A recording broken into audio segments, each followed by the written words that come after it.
Yeah, it is. Ooh. What's up, everybody? Welcome back to Tuck Rule Takes, episode 134. Got it. Damn. Episode 134 of Tuck Rule Takes. Gang's all here. I'm Mike. Big Al's here. Liam's here. Do not mind my cat in the background. Probably at some point he's gonna lick his asshole again, and that's just, it's part of having a cat, you know. But guys, a couple things. First of all, I feel like it's been forever since we recorded. It has been, right? Any words of encouragement? Anything you guys got to get off your chest before we get into this? Not really words of encouragement. I usually am the one who brings people down on the show, so nothing of encouragement. I don't know if this is encouragement, but I was in school today, and a couple of my students go, "Mr. Nahigian, do you still do the podcast with the couch guys?" And I'm like, "Yeah." And they're like, "Which dude is the one that always swears?" And I looked at them. Obviously, I said, "Which Mike. one?" Which one are you talking about? They both do. Yeah. They're like, Yeah. Do you swear? I'm like, I try not to, but Yeah. Who do you think swears more? I don't know. I feel like we all swear. Who do I think not Al as much? Yeah, I kind of can't, especially if I have middle school kids watching me do this. So who swears between you more? Oh, Liam, 1,000%. It's not even close. It's not even close. Now you have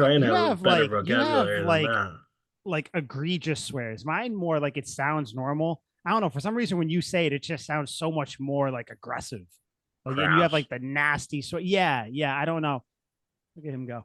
Yeah, I don't know. I'm honored that your students are thinking of me. Oh, not shout out to students. Never in the best of ways. That I can confirm. Mr. Higgins make his classroom a living hell for him. Well, thank God that I'm done in 6.5 days. But who's counting? That means I got 5 days after this recording to just fuck up Al's life. All right. Wow. I don't think we should. Liam. Okay. No. I gotta get Liam on this for a sec. Liam, the fact that you don't wish for my well-being is concerning. I stay up at night saying to myself, how can I help my friend Liam become a better citizen in society because of his mongoloid takes and questionable antics? You make it sound like I'm a homeless meth addict. No, it's not that. You're just a monkey. That's basically what you are, you know, and you throw feces everywhere. Have you seen these seps? Of course I'm a fucking monkey. So that's why I'm a little saddened by the fact that you want my life to be harder than it already is. And that's, you know, I don't like that. And I just need you to know I don't like that. Now I know what you'll probably say, like, oh well, too bad life's like that, you know. Yeah. But you know what? I wasn't gonna say that. Something along those lines. But you know what? I was gonna ask if you're religious. Not really. No. Okay. Well, then I guess we're all fucked, because I was going to say you can revel in the fact that knowing that I'll be in the 7th layer of hell, getting my skin ripped off and lit on fire and tied to a chair and have my balls snipped off, and you'll be in heaven where, you know, all your family members will be waiting for you with a 6-pack. Like, guess who's dead, sucker? You're an Eagles fan, so that's bound to happen to Eagles fans, Liam. No, you're gonna all go Eagles. It's like all dogs go to heaven, all Birds fans go to heaven. All Eagles go to hell. All Eagles go to hell. It's that especially Asante national Samuel, symbol of bitch. America. It's that honorary Philly scum in you. Just Philly trash. You can see it too. I think that was something I forgot to mention to you when I saw you. It's Philly shit jawline.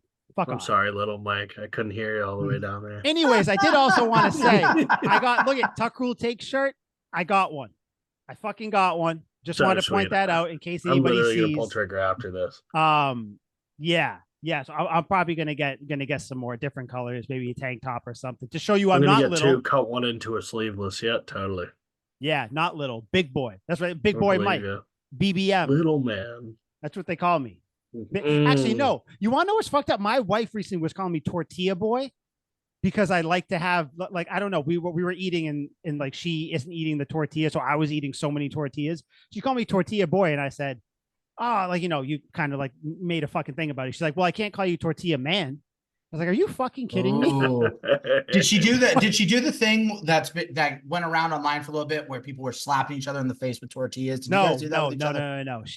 She did not. Although she sees all those things. So she's on TikTok too.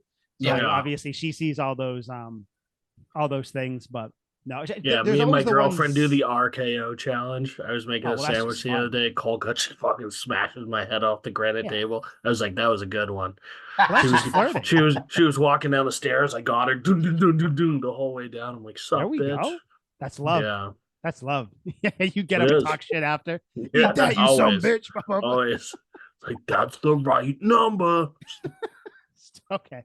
All right. You guys ready to talk about some Patriot stuff? Let's do it. We I would haven't say done it in so. a while. We need to do Okay, it. we haven't. So there's actually been a lot of not like a bunch of important news, but just a lot of like minor news, I guess. The first one that kind of caught my eye was Cole Strange. He's kind of been a topic on this podcast and just in general because he was a first round pick. Some people think he was worth it. Some people think he wasn't. Whatever. I tend to believe that he's played up to his first round grade when he's been healthy. The issue now, though, supposedly he had surgery last year. He won't be ready until at least the start of the year, midway through the year. What do you guys take of that? Do you guys think that this is kind of the end of Cole Strange? I think the Patriots somewhat knew it was coming. They drafted a shit ton of linemen this year, and they have two from last year as well that can probably fill the gap if they need to. But I'm still on the side of I think Cole Strange could be a very good piece here if he's healthy. But if he's healthy is a big part. What are your guys' thoughts on this? He won't be ready till mid-season probably.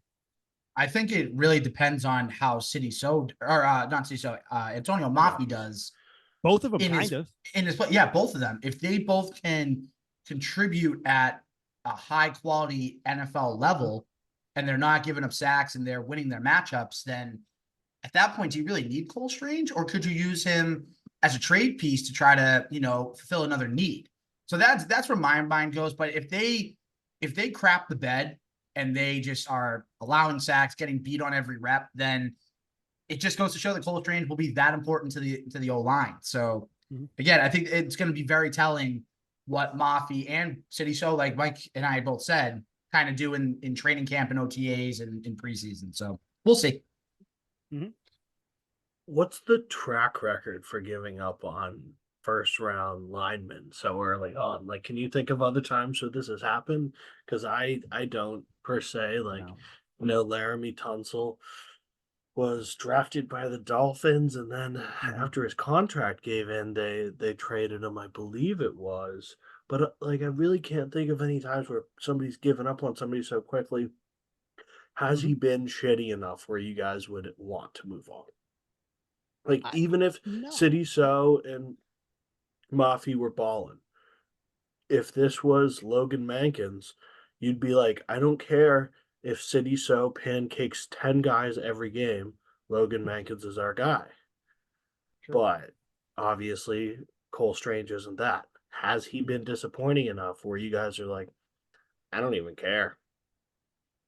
I don't think so. I just think the thing is, like you said, say one of his replacements step up and they are fucking locked down. They are great, basically filling like you don't even know he's case scenario because likely they're not going to be Pro Bowlers. So let's say they're even just good, like they're so just regular. So just a regular play. Then I would say no. Like average. I would think you would hold on to him. The only thing that personally, yes, you hold on to him. Don't give up on him. I think the talent is there. We saw when he was healthy that he was very good. But my only worry, pass catching ability, just struggles. Great pass catching ability, just couldn't quite get there. My only issue is this, and I know that there's still people in the front office that were here when Belichick was here, and I know that like Maye was a part of it and everything. My only thing is that Cole Strange wasn't drafted by this group that's here right now, or by all of them. So like if it was the same group, all the same people, same way of thinking, same personnel, people and everything, then sure, I think they hold on to him no matter what. But the only thing that's given me hesitation is that it's just not the same people. So maybe they don't value him as much as Belichick did or whatever. I don't know, but that's my thought. I think you still hold on to him either way, obviously. And you're not going to be able to trade him when he's hurt anyway. So I think any sort of trade happens towards the end of the year or even in the off season. But I think you hold on to him regardless. That's where I stand with him. Al, what do you think? Again, it will be telling in camp, but at the same time, if you really think that he can actually be a cog in that offensive line for years to come, then keep him around. I mean, you drafted him in the first round for a reason. Some people said it was a reach. I think I remember the clip of Sean Payton. It might have been Sean Payton or someone else was like, McVay. It was McVay. Oh, sorry, Sean McVay. Yep. Sean McVay. See, I got the first name right. Sean McVay visibly laughing at that pick. But I mean, he was taken there for a reason. So get healthy and get back on that line because Patriots are going to need him. They want to have any shot at being competitive and successful in 2024. Man, that's the thing. Cause it just makes me think. So you're going to have a new left tackle, regardless of who it is, rookie, veteran, anybody. You're going to have a new left tackle, a new left guard for the time being till Cole Strange comes back. David Andrews, obviously. Then you're probably going to have City So at right guard, most likely. And then Onwenu at right tackle. So like your right side of the line is kind of short up, but that left side, like you just got to hope that one of these guys pans out, or that, one of them, whether it's left tackle or left guard, you just got to hope that one of whoever you have plugged in there works. Because again, we're going into another season where the offensive line is probably your number one worry. Because we're going to talk about the receiving core in a second too, but I think that's kind of going to sort itself out, hopefully. But I think, again, we're back to the offensive line being the issue. So it's not great to know that Cole Strange isn't going to be back to like mid-season, but I don't know. Like, is your guys' worry level any different than if he was playing or if he was coming back week 2 or 3 or something? I don't know. What is this injury again? Something it was like a knee injury, I believe, something like that. Leg injury. I forget exactly what it was. I think if this team was in like actual playoff contention or they progress and trend toward that direction, then yeah, you can worry. But if they're going to be how like Liam and I think they're going to be, and it's going to be, a building year, then, take the time that he needs to get back. There's no rush if it's going to be a 7-10, 8-9 at best, 9-8 year anyway. So just don't rush him back. Let him be 100% healthy before he gets back on the field. Yeah. Knee injury, by the way. I just double checked it. It's a knee injury. That's what I thought it was. So, yeah. I mean, but it's offensive linemen. I feel like they all get like knee injuries here and there. Like, just fucking sew it up, cut it up, stitch it up, get a brace on there, and you're good to go. But I'm looking at some numbers right now, and apparently, and maybe we just didn't really get on the train because we were so fucking miserable last year, but through a lot of pro football discussions online saying Cole Strange had incredible stretches, not a whole season put together of greatness, but from week 10 to 13, he was the second best run blocking guard in the league. City So was 9th. And for the last 3 games, he was also fantastic. For 2 games in the middle of the season, he was number 1. There just obviously seems to be inconsistency from a whole season perspective. Yeah. Probably his injury too is probably nagging here and there too. But see, so that's the thing. So yeah, I think definitely like you gotta hold it out with them. And obviously, because like I don't think any of us are saying or even thinking they could trade him while he's not playing. Like no team is going to want to trade for him or anything like that. He's going to have to get back on the field and prove it. If he gets back on the field and proves it and he's good, I wouldn't trade him because like you said, Liam, in all likelihood, it's not like his replacement is going to, take over his spot and be better. Cause I think we've all said at one point or another that Cole Strange is very good. If you think he's worth a first round pick, that's its own discussion. But he is a solid starter. You plug him in and you don't really worry about him. Just like any offensive lineman, he's going to maybe fuck up here and there. Yeah. But I just think it's so early too. Like, why would you give up on, he could be very well above average or really good in the years to come. I don't think it's worth giving up on yet. Yeah. Yeah, no. So, yeah, I mean, just definitely something to watch. It's going to be interesting to see how that left side of the line like pans out. I can't wait until we get like full everybody at practice, all that stuff, which is like we're kind of starting to get it now. Speaking of that, Kendrick Bourne not going to practice until training yet. So he has not practiced yet. Obviously, he's coming off his injury last year. I'll look it up. I don't remember what his injury was. Seemed like fucking everybody. No, was it? Mm-hmm. Yeah, it was. I didn't think it was that. I thought it was like a partial. Okay, well, either way. So, but it seems like he's ready to come back. What do you guys expect a season from him like he was having last year? He was having one of his best seasons to start it? And then also, do you think that him starting late affects his not wavelength or whatever, but basically his like role in the offense when it comes to like knowing whatever quarterback he's going to have? Or do you think that he's kind of the veteran where he can come in and he'll kind of know what he's doing and all that stuff? I think he'll know what he's doing, but the thing is, I don't think he's gonna have the season that he was having last year before he got injured. Because again, you hit the nail on the head. It's a different quarterback, whether it's going to be Jacoby Brissett or Drake May.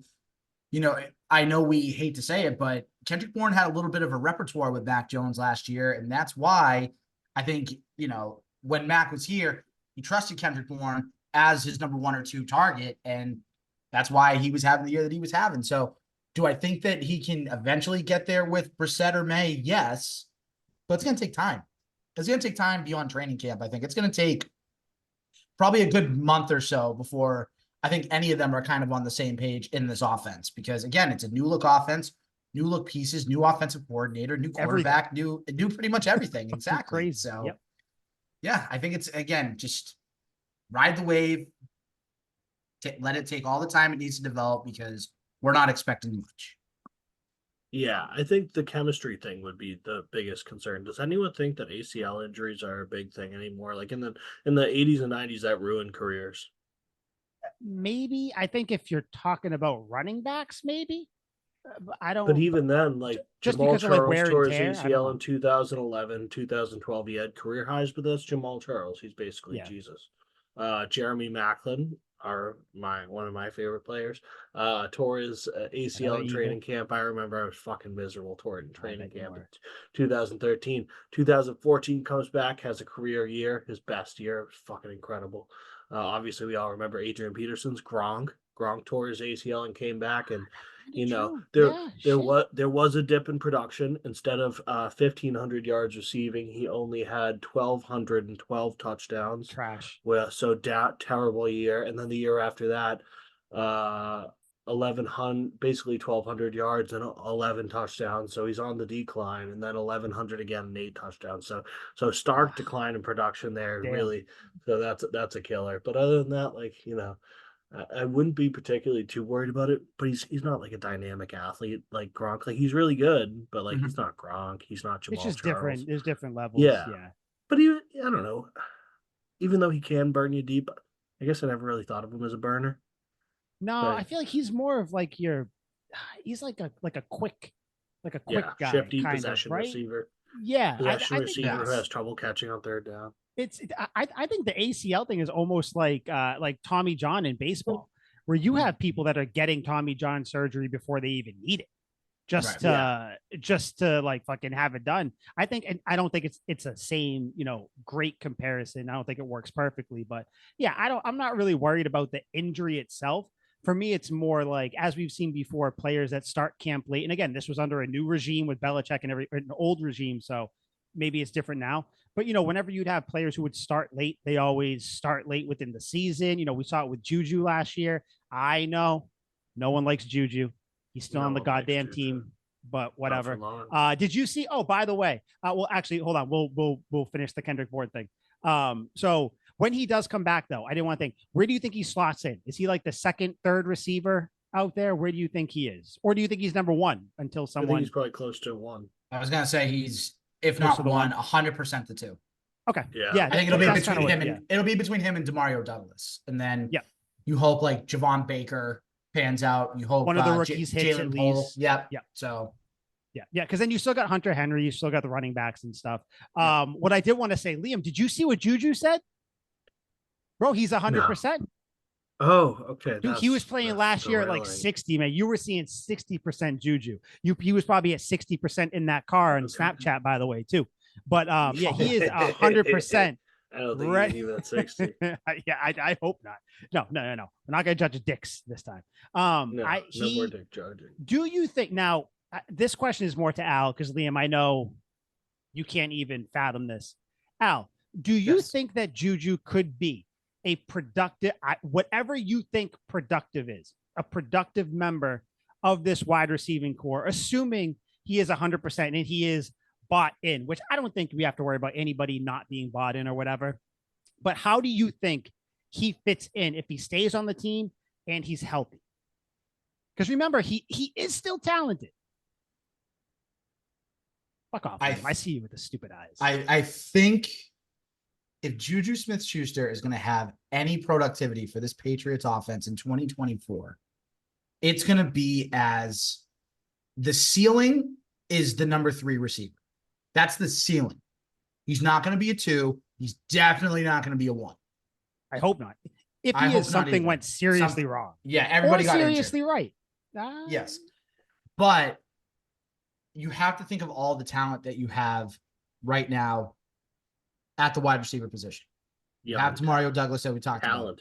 You have Kendrick Bourne Juju coming back. Is not talent.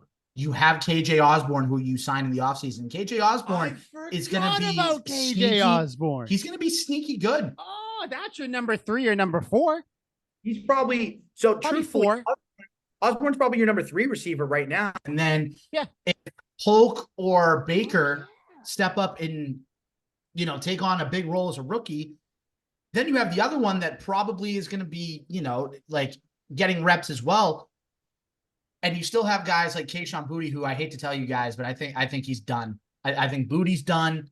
Yeah, I don't even care anymore. I've moved on. I'm on to the next. You know that meme where it's like the guy walking by with his girlfriend and he looks at the girl walking by? Yeah. That's me with Boutte and the rookies. I'm out. But sorry, finish here. Then small wrists, Tyquan Thornton, you still have. And apparently during OTAs, he's looked really good. I have no hope for him. Embarrassment of riches. The point How that I'm many making. fucking times are we going to hear that? Point that I'm making is you have a lot of younger and for the most part, excluding Kendrick Bourne, healthy wide receivers to choose from. So I think that Juju is going to be, he's going to have to be involved because the contract is there and they can't move off that contract. And I don't think any team would be able to pick that up unless you added a lot to it.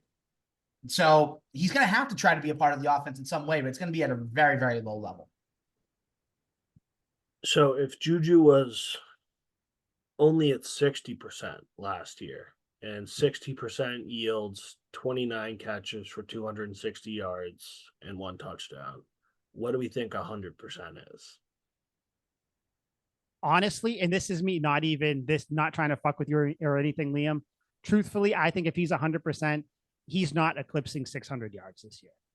Yeah. At all. And I think that has nothing to do with him, really. It's more, I think, like you have to play Pop Douglas. Obviously, he's probably your most promising receiver right now. You drafted 2 receivers relatively high, one in the second, one in the fourth. And then you also have Kendrick Bourne, and then you also have Hunter Henry, who's still going to eat in the offense. So I don't even know if who would you play him over? I guess maybe the 2 rookies for now, but like you got to think one of them are going to edge him out, maybe both of them. So if that's happening, I don't see him getting over 500 or 600 yards unless someone gets hurt. Multiple people. Do we think he gets cut? Like that cap hit is abhorrent. So so it would be cut post June 1st, right? If he does get it's June 3rd, so yeah. June 1st, the dead money is $9.6 million. That's disgusting. And you know what, guys? The Patriots have a shit ton of cap room. Just do it. Just get rid of them. Like, I'm sorry. Like, it's like the Shia LaBeouf meme. Just do it. There's a player who we'll talk about because he kind of is in this conversation too in a couple minutes, who maybe they could spend the money on if they wanted to, but I would just be rid of him, and then I guess maybe like put Tyquan Thornton on the practice squad, and then you just run with the rookies. Maybe you bump one of the rookies down here and there, bump another one up. I don't know. But yeah, just cut him. Like, bad contract. No one's going to want it. Trade him to the Steelers. Maybe they're dumb. I don't know. Like, I don't care. Yeah, you think the Steelers would do that? Yeah, there was a couple weeks ago, I saw there was like a rumor where like that's a potential thing, but I think it was just people, like just reporters saying a potential landing spot for him. But I don't think anybody would want him. I don't think anybody should want him. But no, he's fucking useless. Yeah, but that's we don't need to spend any more time on Juju. It is underwhelming penis. So a receiver that's a little bit more exciting, T. Higgins, still hasn't reported to camp, if I remember correctly, but I know he also hasn't signed his tag yet. He also had an Instagram post that was like, I tell him no, and something basically like a shot at the team or whatever. Guys, I will be the one who holds this flag up until T. Higgins eventually signs to the Bengals. Two-part question for you. One, do you think the Patriots are interested in him and maybe want to get him? Do you think the Bengals might get rid of him? And two, do you think the Patriots should, with their wide receiver room how it is right now? What do you guys think? Okay, so I'm gonna step up because I already got my answers. So number one, do we think school the Patriots, teachers prepared? Let's fucking go. Do we think the Patriots are interested? No, of course not.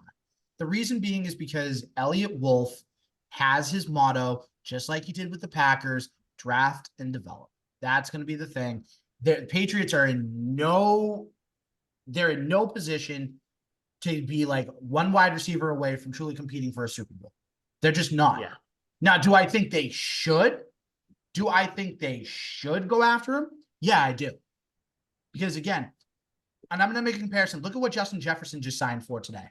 Yeah, 4 years, Crazy. 140, right? 4 years, 140, 110 million guaranteed. Fucking Quick math on that. But If you want to do the guaranteed money, that's 27.5 a year. If you want to do all the money, it's 35. You don't have to pay T. Higgins $35 million a year. You do not have to do that. No. You can give him a moderate discount. Like, I don't know if one of you guys can look it up real quick. What is his current contract with the Bengals look like? What? Yeah. All right. Because I want to do this for comparison. Because again, So look at 4 years, 8 million. 8 million a year, or 4 years, 8 million. 4 years, basically 9 million if we're rounding up. 4 years, 8 million. 8.6. So he's earning $2 million a year. Yep. Well, dude, Okay. I wouldn't want to sign the fucking franchise tag either. Okay, Goddamn. so you could realistically, right, if you wanted to quote unquote overpay a little bit. They believe he's in line to sign a multi-year deal that averages 19.7 million a year. Wow. Oh, all day. That's that. Okay. So if you want to spend $20 million on a receiver, which we've talked about, and Mike said it, you have the cap space to do it. Why not just do it? Go out and get the big name receiver, because even if you don't have an opportunity to win a Super Bowl this year, you can have the chemistry going on for 2024, 2025, so on and so forth, with a number one receiver and then a good surrounding cast of quality wide receivers. Then Douglas we goes sign to him two. for 3 years, and this year is basically a development year. So then we'll have him for 2 years after that, and I still don't think we're competing for a Super Bowl in 2 years. It depends what they sign him for the contract. If it's 3 years, then yeah. But if they want to get bold and sign him to like a 5-year deal, I'm just saying if they want to be really bold, Yeah, then but they then can it's make a the plan. modern league. So after 3 years, he'll demand a fucking trade anyway. So that's my Maybe. thing, because Kendrick Bourne right now is signed through 2027. You got 2 rookies, and you have a second-year Pop Douglas, who you think is going to be a big piece. So so let's just say, like, let's play it out. Say they trade for Higgins and they extend him on like a 3-year contract or whatever that takes him through 2020 or to 2028.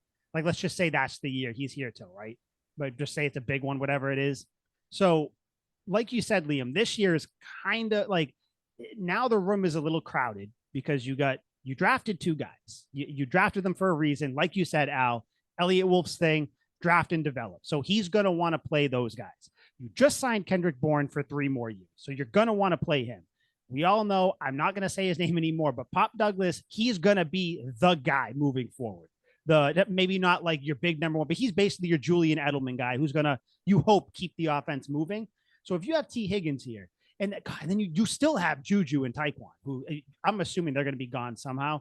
So you have T. Higgins at the top, Kendrick Bourne, Pop Douglas, and then Baker and Pope.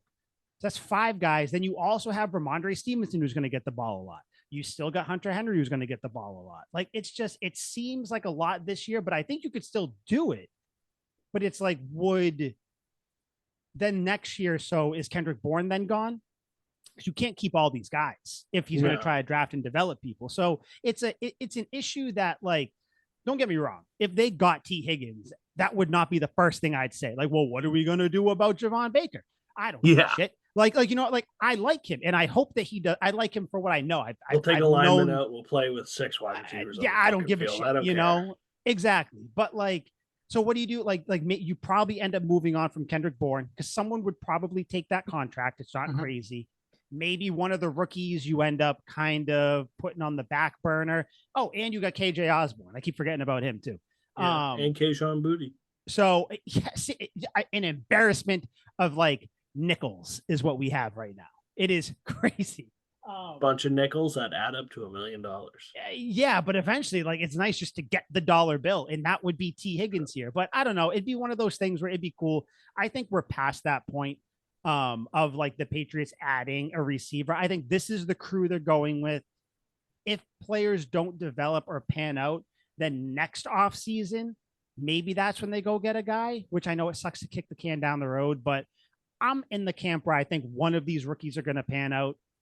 So if that's the case, you got 3 wide receivers with one of them to Pop Douglas and Kendrick Bourne going into the next few years. So I don't know, but it'd be cool to have T. Higgins though. Like, don't get me wrong, like talented, right?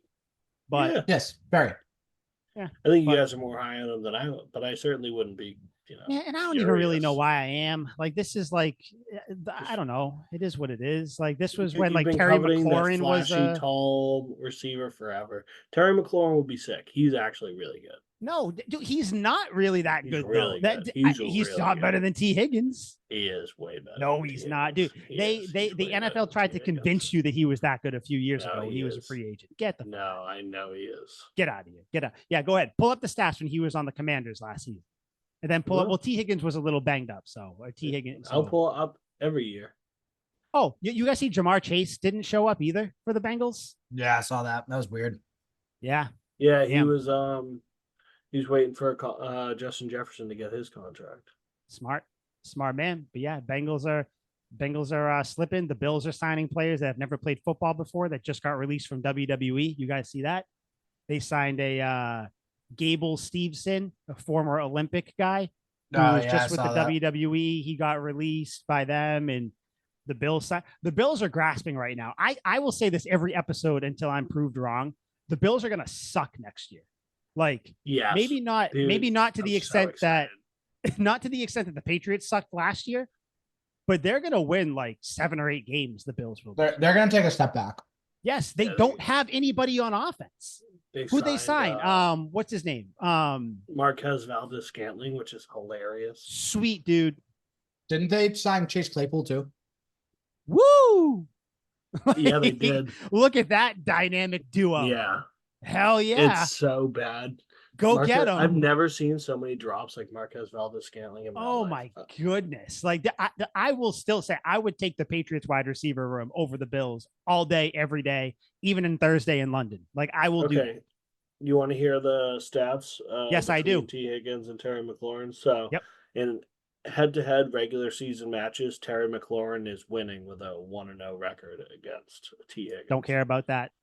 How many games? Terry McLaurin has played 80. T. Higgins has played 58. McLaurin's been around for a little longer, so that doesn't He's been around for that much longer? Not that's that much longer. I would imagine. Receptions, 378 for McLaurin, 257 for Higgins. Receiving yards, way more for McLaurin. Yards per reception are basically even. Higgins gets the nod there. 14.3 compared to 14 for McLaurin. Receiving touchdowns. Having a receiver that has that 14 yards per reception, that'd be so nice. God damn. That would be really nice. I wish we had someone like that. 25 receiving touchdowns for Terry. 24 for T, 10 rushing attempts for Terry, 5 for T. That's a pretty damning stat. Yeah, so damn. Rush yards, 71 for McLaurin, only 28 for T. Slacking, man. Yeah, the fantasy points are heavily skewed in McLaurin's favor, and one Pro Bowl for McLaurin. They're close enough. I still don't. I am just mad that I was sold a bill of goods that Terry McLaurin was like this guy that everybody needs to go after, and he just kind of ended up being whatever. But I don't know. So moving on though, unless you guys had anything else you wanted to say about their Patriots wide receiver room.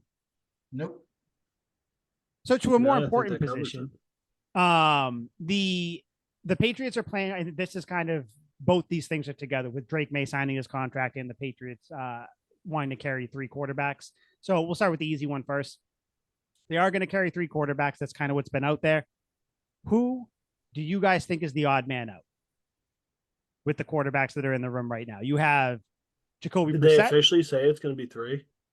That's basically like the word coming out of Foxborough is that they're going to carry 3. We don't know for sure. I'm sure they will because it'd be kind of silly not to when you have 4 guys in there anyways. Who do you guys think is going to be the odd man out? Jacoby Brissett, Drake May, Bailey Zappi, and Joe Milton. Liam, who do you think is going to be the odd man out? I'm going to blindside you guys with this one. I know you're not going to see this coming, but Bailey Zappi is the odd man out. Like, that dude is so cut. His fate is sealed. He's good, like, though. Zappy fever, remember the fever? One of the best college players ever. Yeah, Zappy fever. That was sick. That Thursday night game against Chicago. That was that was sick. Really that one good. game. Yeah, actually, it was Monday, I believe. But either way, it was fucking terrible. Yeah, no, he's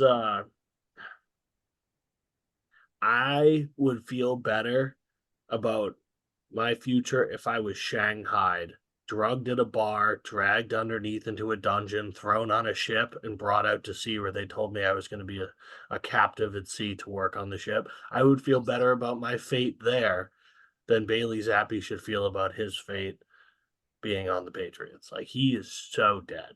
Absolutely dead. Did you see his quote where he was like, we were told that it's it's going to be a battle for the, quarterback room. And I was just like, oh, baby, come on, man. This battle isn't for you. This is not a battle for you, man. The boy in the striped pajamas had a better fate than Bailey Zappi's got going right now. Like, it is not going to end well. No, he's being walked to the guillotine. Yeah, like, dude, you look at Bailey Zappi, and, he's going to throw a couple passes, and then Joe Milton's going to get in there and throw a couple passes.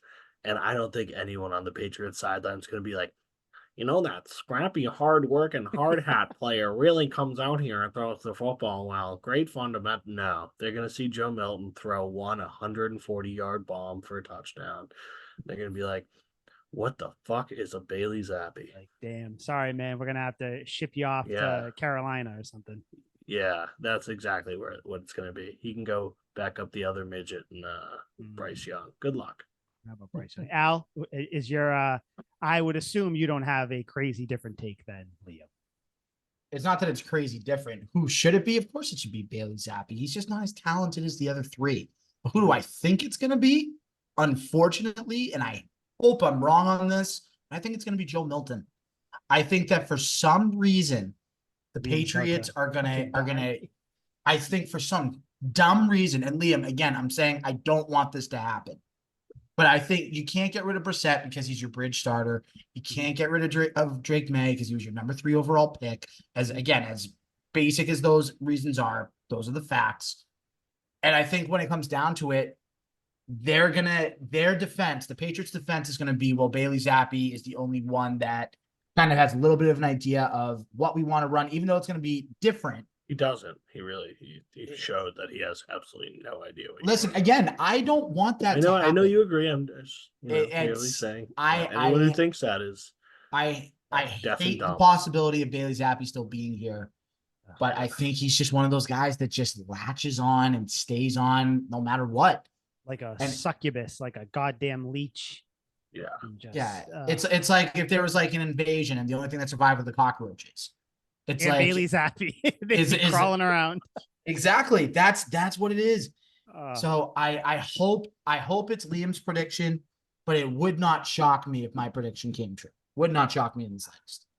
Yeah, they should do what they do to horses that break their leg. They should send them to the glue factory. Like, you're fucking done for it, buddy.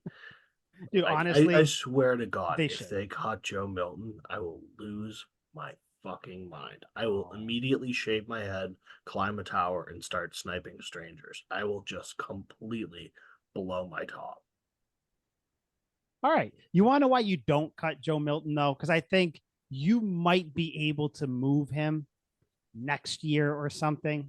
Like, because it's always one of those things where, like, the backup quarterbacks are always, like, in demand. Because, like, we saw him have, like, one good preseason game. There's something there, and 14 he'll of them just played get last moved year. around. Backup quarterbacks are very valuable. Yeah, so I think you keep him not just for for that trade value, but you also get rid of Zappy because dude, this is just everything this Patriots Wash your hands organization of has this. done.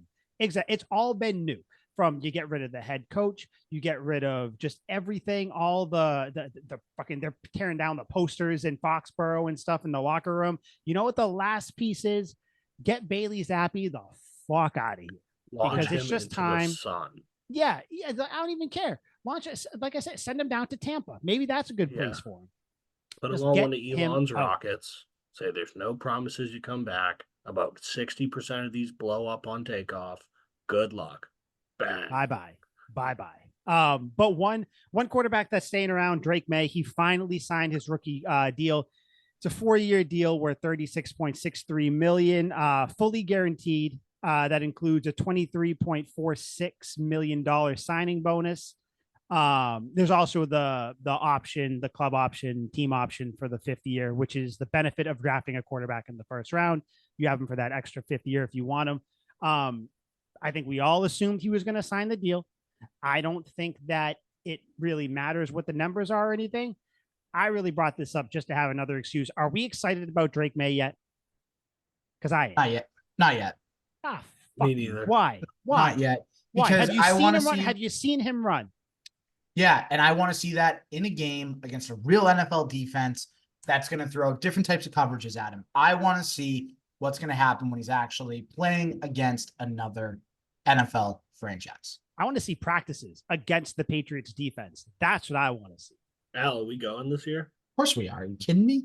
I can't believe you even asked that. Good man. Although now I work a regular job, but we'll see. I'm appalled that you asked that. I can take my shit on the road. Yeah, you can take a day off.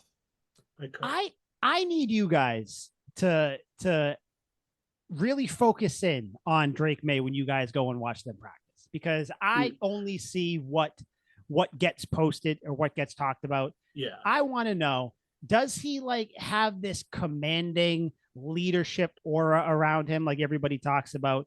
First of all, the guy looks fucking great. He looks like goofy white man like Mac Jones, but he looks like he's an in shape guy. Did you see the video of Mac Jones that came out an hour before we started recording? Oh, they were throwing drill. balls at him and all that shit, and then he did the a QB front protection flip, drill. Yeah, that did some weird ass little shimmy. I've never been more happy to be away from someone. And again, Mac Jones, I hope you find success somewhere. I'm fucking glad it's not here. I get PTSD whenever I see him, just his face, just seeing him throw the ball. I am done. Drake Maye looks good when he runs. He's got big ass quads. You see him and the 2 rookies, Polk and Baker, they're hanging out all the time. They're throwing after practice and all that stuff. The word coming out of Foxborough, and again, take it with a grain of salt, because I think the media really wants to push Drake Maye, because I think now more than ever, the Patriots and the media local media are kind of on the same wavelength, where there's more of a symbiotic relationship now that Big Bad Bill is gone. But what's coming out of Foxborough is that Drake Maye, his big thing was his footwork. A bunch of little issues, but his footwork was really the main thing. Tommy Curran, a couple other people that are down there are saying that his footwork has vastly improved just day by day. Like I said, take it with a grain of salt. But do you think, with all the good stuff, the good press, the good words coming out about him, do you guys change your stance at all? Do you think he might start week 1, Drake Maye, over Jacoby Brissett, obviously? I actually do think there is a growing chance. It seems like that's all. Definitely seems like it, right? In early training camp here. Yep. Yeah, I think there's a chance. I mean, we didn't think, and not to bring up this bad memory for Liam and other Cam Newton fans, but nobody thought Cam Newton was going to get beat out in 2021. And look what happened there.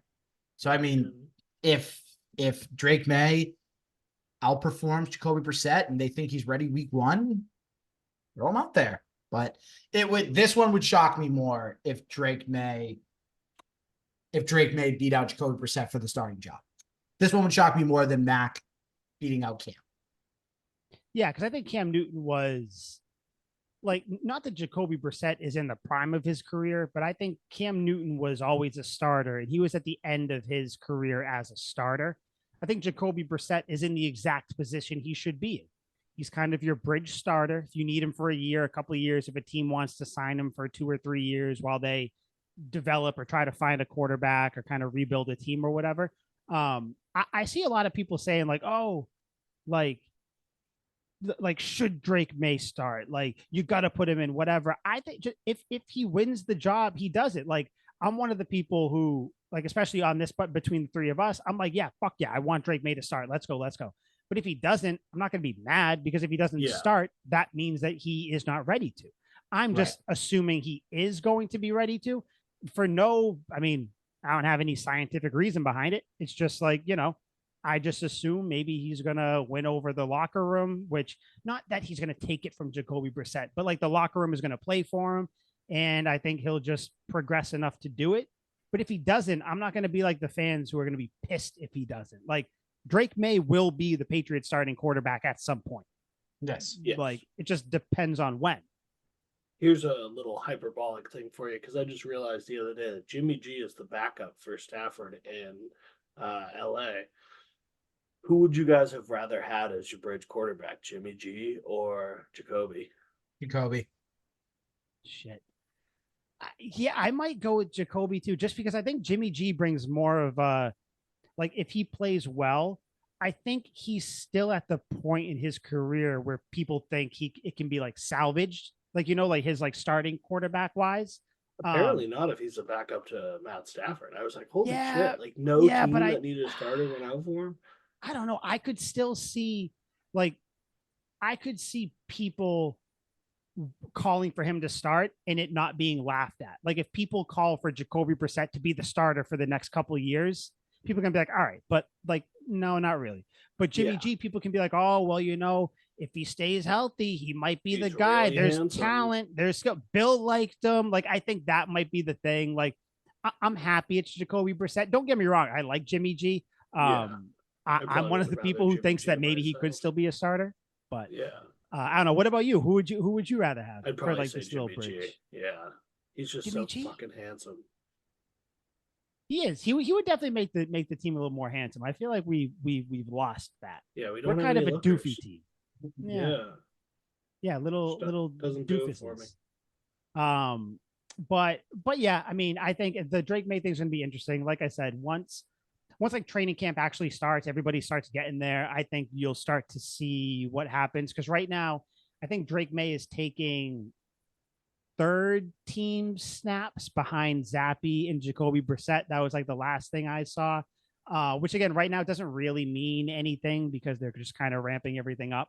But I think it'll be cool. Al, like you said, I want to see Zappy dressed Patriots uniform going against another team. I also want to see him going against the Patriots defense. I want to see, because they're going to try to rattle him a little bit. Oh, like, yeah. That, especially with Mayo being the coach, where Mayo was on defense when he was trying to rattle the other quarterback that he was going against. It was going to be Tom Brady, but so I think he's going to want to have that little bit of an attitude in there. So I think it'll be interesting to see. But yeah, I still think we're creeping a little closer to Drake May starting week 1, but who knows? We'll see. That's all I had here. Al, yes. Do you have anything to tell us about the Tom Brady, Bill Belichick debate that Liam and I are going to be having soon? And I actually do. So I have broken down the Tom Brady, Bill Belichick debate into 5 questions. The way the debate is going to work, I'm going to give you the 5 questions now.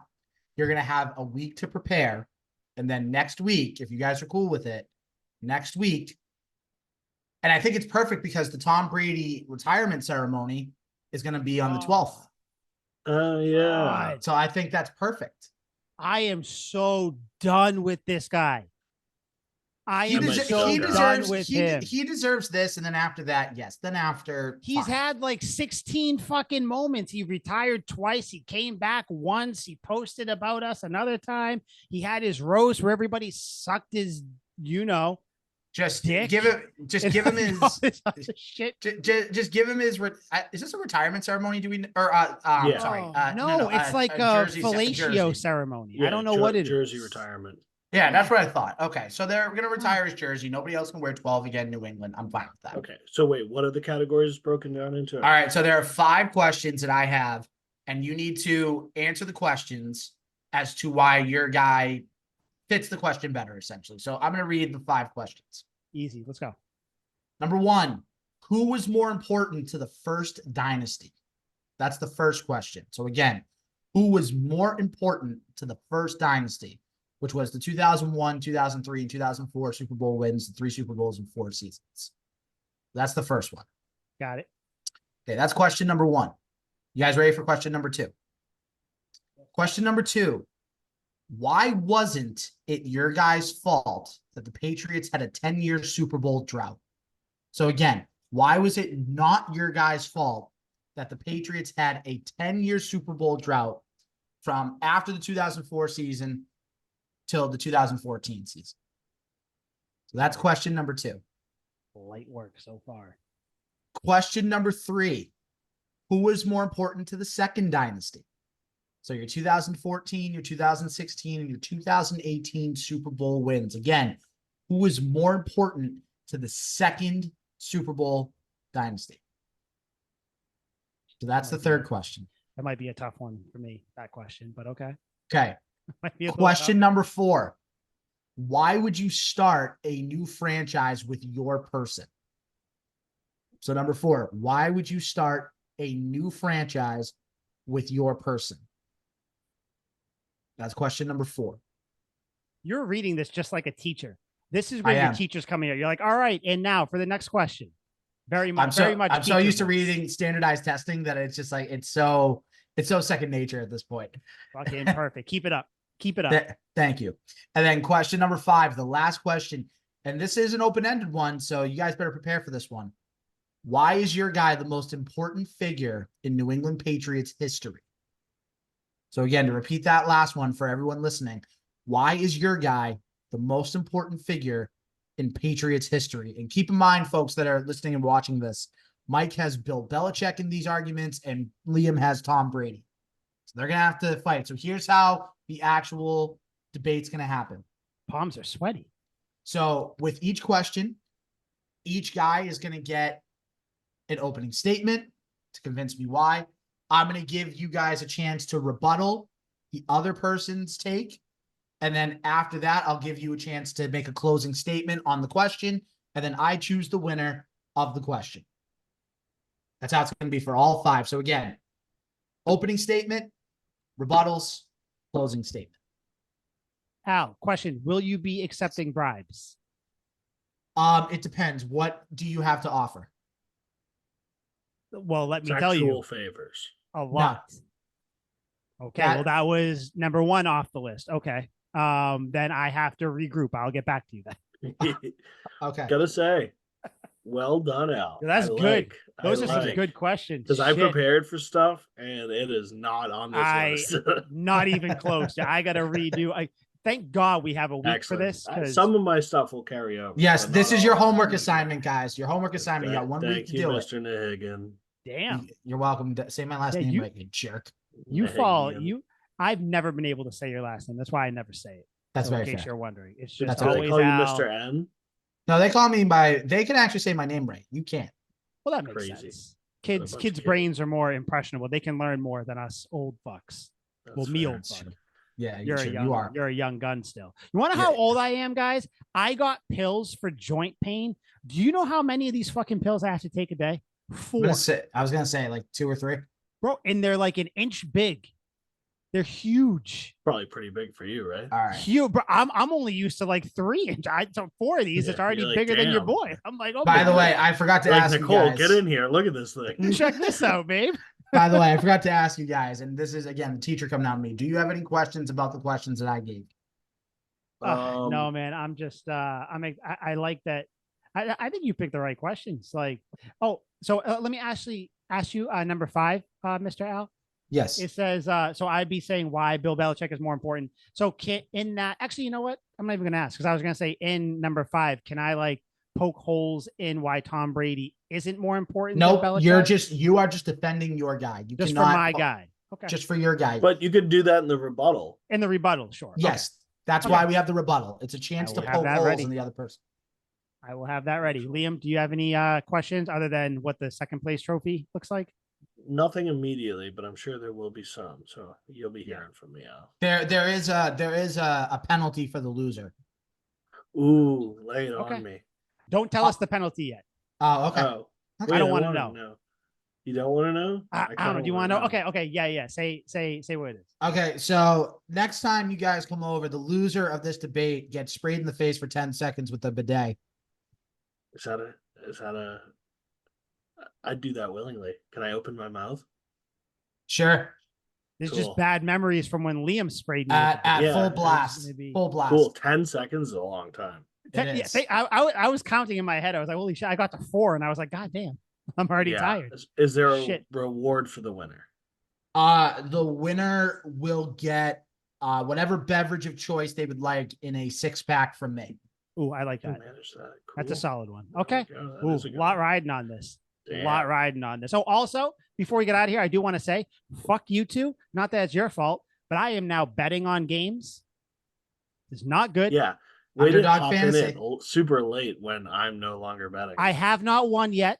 I don't win much at all. But I will tell you, this sucks when the NFL season starts because you guys know how I feel about the Patriots. I'm going to be a little son of a bitch about it. I'm going to be like, oh, Ramondre Stevenson for $120 all day. Let's go. Liam Against the best in the one defense, he time can it do it. hits, you're gonna be rich. I know. Liam remembers this. When I had my little gathering when the Patriots played the Commanders, I put in a parlay that day that was actually a good payout. And the only thing I needed was the Patriots to win the game. Yeah. And they had the ball with a chance to win it. And that's when Mac threw the interception that went off Juju's hands. I was so pissed. I had Ramondre Stevenson. Juju's hands. I had Ramondre Stevenson scoring a touchdown. He ripped off that 64-yard run down the right side. I was so mad. That was so shitty.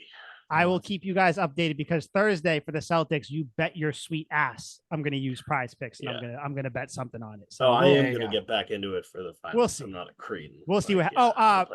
Before we get out, finals, Celtics, Mavs. Who you guys got? How many games? Celtics in 6, baby. Celtics in 6. Realistic Celtics in 6. Bold Celtics in 5. I'm going Celtics in 5 straight up. I've done it. I think this is it. Win game 1, whole series. The Mavs will pull off 1, game 3 or 4 or something, and then Celtics are going to close out. They're too good. Luka can't defend anybody.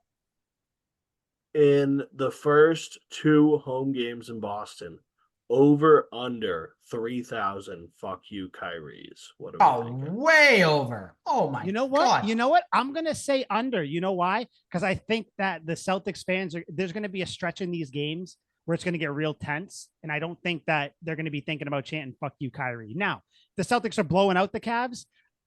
6,000. 6. I mean, not the Mavs. 6,000. 6,000. Fuck you, Kyrie chance. That's the thing. High upside here. They could eclipse that number. Very high. They could eclipse in the first game. Yeah. Shit. I think they will. We'll see. I absolutely would. I was at the Celtics Nets first round like 2 years ago when we swept the Nets and Tatum had that game winner in the first game. I was at that game, and me and my buddy got on the news for yelling less than politically correct statements at Kyrie. We were like 2 rows back. My buddy's 45-year-old lawyer girlfriend at the time bought us like incredible seats, and Kyrie was inbounding the ball, so we were behind him. We were like, "Fuck you, Kyrie!" Like burn some sage, shit like that. We got on the news because he was putting up the 2 middle fingers to us behind his head while he was inbounding the ball. That was him. Wow. Yeah, we were right. If you look it up, me and my buddy are right behind. I'm pretty sure I like showed Kyrie my nipples and shit. I'm gonna look that up. I'm gonna have to look it up. So okay. So we got said either way though. I think we all got the Celtics winning. Hopefully they do. We need another championship in Boston. So we'll see what happens though. Any last words before we get out of here, you guys? Go Celtics. Nada. Go C's, baby.